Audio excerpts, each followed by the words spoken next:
Susu. Volvemos con Zunzunegui.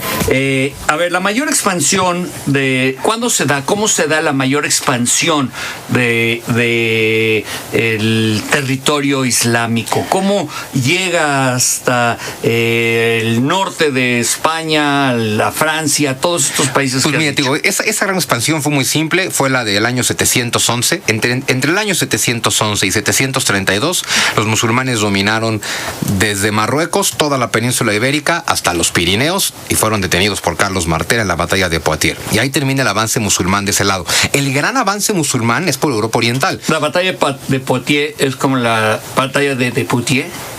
Pues supongo. Así les dijeron, te putié, vete de aquí. Pues más o menos así les dijeron, así es. Pero del lado oriental es cuando los turcos, en el año, ya convertidos al Islam, en el año 1453, toman Constantinopla, capital de un imperio cristiano, el imperio bizantino, y a partir de ahí empezó la gran expansión del imperio turco otomano, que para el siglo XVII llegaron a estar a 50 kilómetros de Viena. Digo, y nos ubiquemos, Viena está en el mismísimo centro de Europa. Entonces, territorialmente hablando, esa es la máxima expansión del dominio musulmán. Ahora, el Islam no imponía la conversión. De ahí que haya musulmanes en esa zona de Europa, pero que en general se haya conservado la cristiandad. No, yo creo que la época en la que más musulmanes empiezan a llegar a Europa es hasta el siglo XIX, precisamente en la era del imperialismo. La era del imperialismo le llaman los historiadores a esta época en la que algunas potencias europeas estuvieron haciendo imperios mundiales, particularmente Inglaterra y Francia.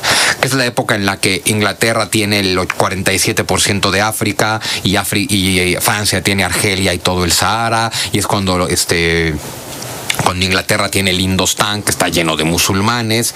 Y en la era del imperialismo empieza a haber mucho contacto comercial, precisamente entre las colonias y las metrópolis, como Inglaterra y Francia. Entonces empieza a haber mucho flujo de musulmanes, sobre todo en el Indostán, todo el norte del Indostán, mucho más que el hinduismo, predomina el Islam, lo que hoy sería Pakistán, al norte de Nueva Delhi y Pakistán. Y entonces, al haber contacto, el Indostán era considerado parte integral del Imperio Británico. Quiere decir que los habitantes del Indostán tenían derecho a viajar a Inglaterra. Entonces, en el siglo XIX, Inglaterra se empieza a llenar de hindús y de musulmanes que vienen precisamente del Indostán, mientras que Francia empieza a recibir población argelina, porque bueno, Argelia pues era parte del Imperio francés y pues nada más hay que cruzar el Mediterráneo. Entonces, es en esta época en la que Europa domina gran parte del mundo musulmán, cuando muchos de estos musulmanes empiezan a migrar hacia Europa. Pero el momento más álgido definitivamente viene en las guerras mundiales, y sobre todo en la primera, porque en la Primera Guerra Mundial tanto Francia como Inglaterra reclutaron tropas entre sus colonias. Entonces hubo muchos musulmanes peleando del lado francés e inglés en la Primera Guerra Mundial, y después de pelear por sus metrópolis en la Primera Guerra Mundial deciden quedarse en Inglaterra y en Francia. Entonces, desde esa época pues ya también tenemos musulmanes, particularmente en Inglaterra y en Francia.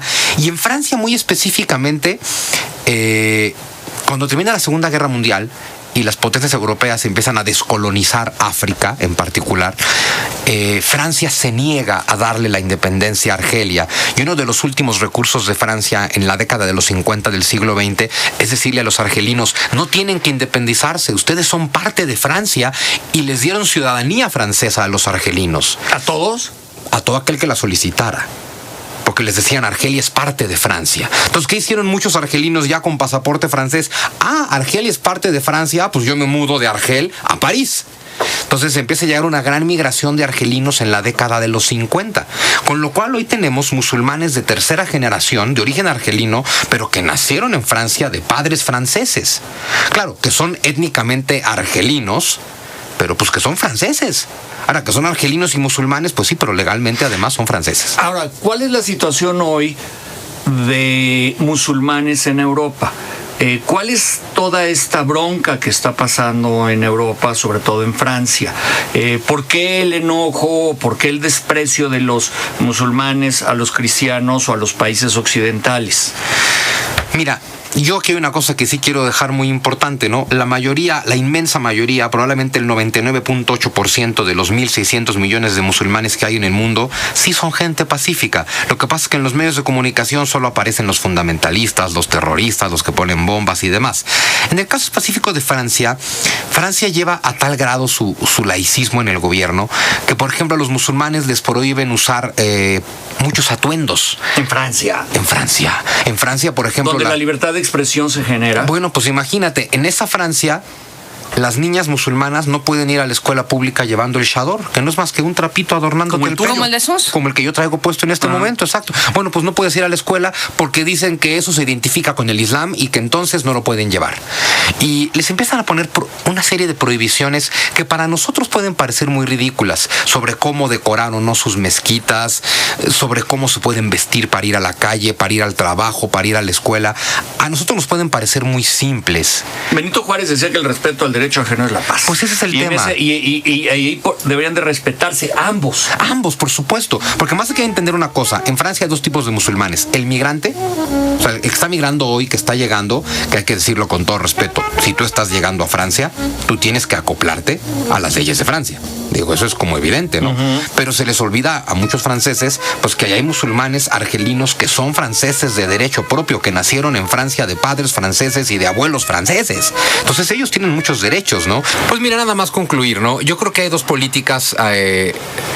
en lo que se refiere al Islam, en Europa, yo creo que hay dos políticas radicalmente contrarias por parte de diferentes países y creo que Alemania y Francia representan muy bien la postura. A mí me parece que los alemanes están haciendo algo muy inteligente. La principal migración musulmana a Alemania es de turcos. Y en Alemania lo que están haciendo con los musulmanes es tratar de integrarlos. Es decir, los becan para que vayan a la universidad, que tengan todos los apoyos, que estudien, que aprendan alemán, que aprendan la cultura alemana, o sea, que se sumerjan que sean alemanes, pues, ¿no? O sea, entendieron que es parte de la sociedad y que no pueden hacerlos a un lado porque tienen otra religión. Entonces mejor pues hay que integrarlos y hay que germanizarlos culturalmente hablando, porque además alguien tiene que sostener las pensiones en un país donde la gente ya no se reproduce, ¿no? Y creo que en Francia justo tienen una política muy contraria, una política donde hay mucha discriminación, donde hay mucha presión contra ellos, donde hay mucha exclusión en muchos ámbitos y pues justo generan lo que estamos viendo, que no se justifica la violencia bajo ninguna circunstancia. Porque además la política de ellos es no violencia en su religión. Así, ¿no? Lo dice el Corán. Alá no gusta de los que se exceden, ¿no? Pero creo que las políticas de Francia no ayudan y ahora que Francia le declaró la guerra al Estado Islámico, pues yo creo que solamente está espoleando más a estos fundamentalistas y yo, en mi opinión muy particular, y como creo conocer yo a los franceses, creo que lo que están buscando es una ley para expulsar musulmanes. Pero ¿cómo los van a expulsar con una población tan grande? No pueden expulsar esa población. No, Francia está armando el conflicto más grande de este año ahorita, ¿eh?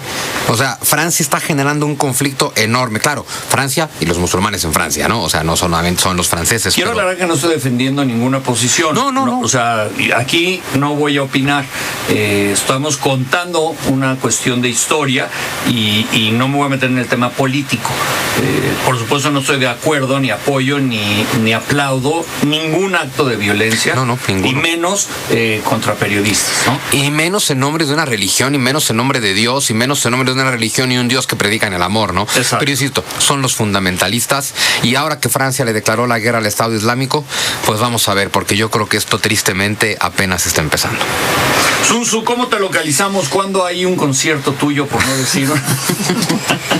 Pues mira, me localizan en Twitter en @JMSunzu, en Facebook /Sunzu, como Sun Tzu, y mis clases en el Instituto Cultural Helénico empiezan precisamente la semana que entra. Entonces, si alguien gusta, los lunes en la tarde voy a dar religión, filosofía y misticismo, los martes en la mañana voy a dar historia del mundo moderno, los martes en la noche doy uno que se llama De la caverna de Platón a la Matrix, y ya empezaré también un ciclo de conferencias sobre los conflictos mundiales que ya les estaré platicando.